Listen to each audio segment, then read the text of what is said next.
Today's topic of discussion is the functional region of the cell. सब जानते हैं कि cell is the basic unit of life. हर organism cell से बना है, चाहे वो प्लांट हो, एनिमल हो, चाहे वो प्रोकैरियोटिक ऑर्गेनिज्म हो, चाहे वो यूकैरियोटिक ऑर्गेनिज्म है. सब लोग सेल से मिलकर बने हैं. तो cell is the basic unit of life. Talking of the basic overview, या जिसको हम कह सकते हैं the outline of the cell, तो जो सबसे outer layer of the cell होती है वो होती है हमारी प्लाज्मा मेम्ब्रेन.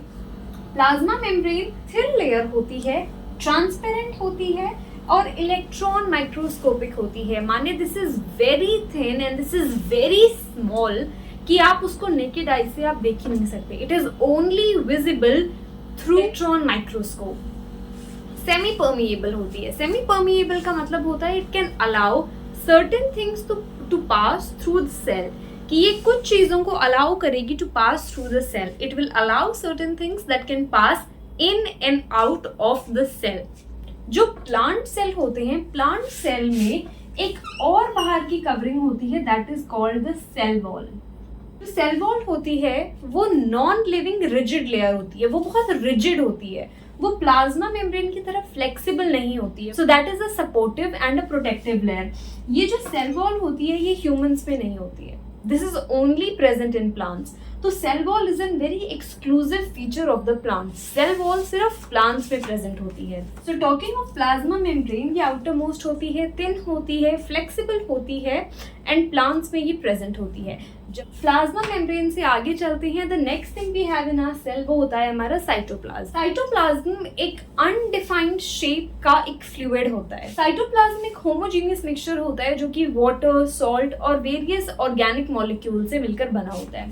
ये जो साइटोप्लाज्म होता है ये सेल के पूरे अंदर ये इवनली डिफरेंशिएटेड होता है. साइटोप्लाज्म के अंदर दो कंपोनेंट्स होते हैं.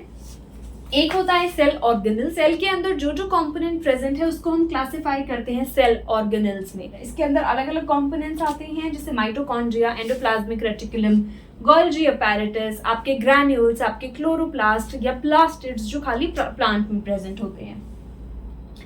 सेल ऑर्गेनल्स के बाद एक दूसरी कैटेगरी जो साइटोप्लाज्म के अंदर प्रेजेंट होती है वो होती है सेल इंक्लूजन्स. इसके अंदर स्पेसिफिकली सिर्फ वैक्यूल्स आते हैं. Vacuoles are empty cavity, they are non living in nature, while all the other cell organelles जो होते हैं वो लिविंग होते हैं. बल्कि जो वैक्यूल होते हैं that comes under the category of cell inclusion, they are non-living and they are cavities that are present in the cell. The last and the most important component of a cell is the nucleus. Plasma membrane के अंदर हमारा cytoplasm and cytoplasm के अंदर हमारा nucleus. Now nucleus is the most dense component of a cell that is present in the middle of the cell. Cell के बीचों बीच में हमारा nucleus present. This nucleus is a membrane bound structure. It contains DNA containing chromosome. इस nucleus के अंदर हमारा genetic material होता है जो कि ह्यूमंस में जो डीएनए होता है और कुछ प्रोकैरियोटिक ऑर्गेनिजम्स में वो आरएनए होता है, या वायरसेस में जो जेनेटिक मटेरियल होता है वो उनका आरएनए होता है. इसलिए इसको हम डायरेक्टर ऑफ द सेल भी कहते हैं because it controls all the active based on the DNA that is present in the nucleus. जो ऑर्गेनिजम्स होते हैं वो दो कैटेगरीज में क्लासिफाई किए जा सकते हैं. One that is the prokaryotic organisms and the second is the eukaryotic organisms.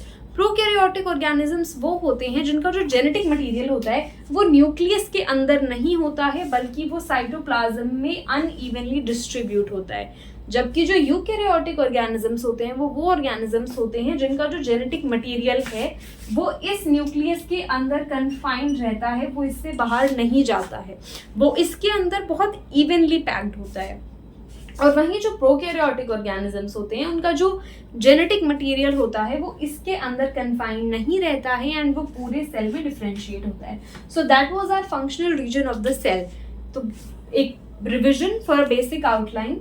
जो सबसे आउटर मेम्ब्रेन होती है वो होती है प्लाज्मा मेम्ब्रेन और प्लांट्स के केस में वो होती है हमारी सेल वॉल. प्लाज्मा मेम्ब्रेन के अंदर आता है हमारा साइटोप्लाज्म जिसकी कोई स्पेसिफिक शेप नहीं होती है. ये वाटर, सॉल्ट्स और वेरियस ऑर्गेनिक मॉलिक्यूल से मिलकर बना होता है. साइटोप्लाज्म के अंदर दो कंपोनेंट्स आते हैं, सेल ऑर्गेनेल्स जिसके अंदर लिविंग कंपोनेंट्स आते हैं जैसे mitochondria, plastids, Golgi apparatus. And जो नॉन लिविंग सेल इंक्लूजन्स होते हैं उसका एग्जांपल होता है वैक्यूल, जो एक कैविटी होती है present in the cytoplasm.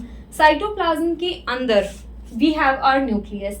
Nucleus is the director of the cell. इसके अंदर हमारा जेनेटिक मटेरियल कन्फाइंड होता है and based on the type of genetic material उसको दो कैटेगरीज में डिवाइड करा जा सकता है। वन इज प्रोकैरियोटिक ऑर्गेनिजम्स जिनका जेनेटिक मटेरियल पूरे सेल में स्प्रेड होता है and one is eukaryotic organisms जिनका जो जेनेटिक मटेरियल है वो न्यूक्लियस के अंदर कन्फाइंड रहता है।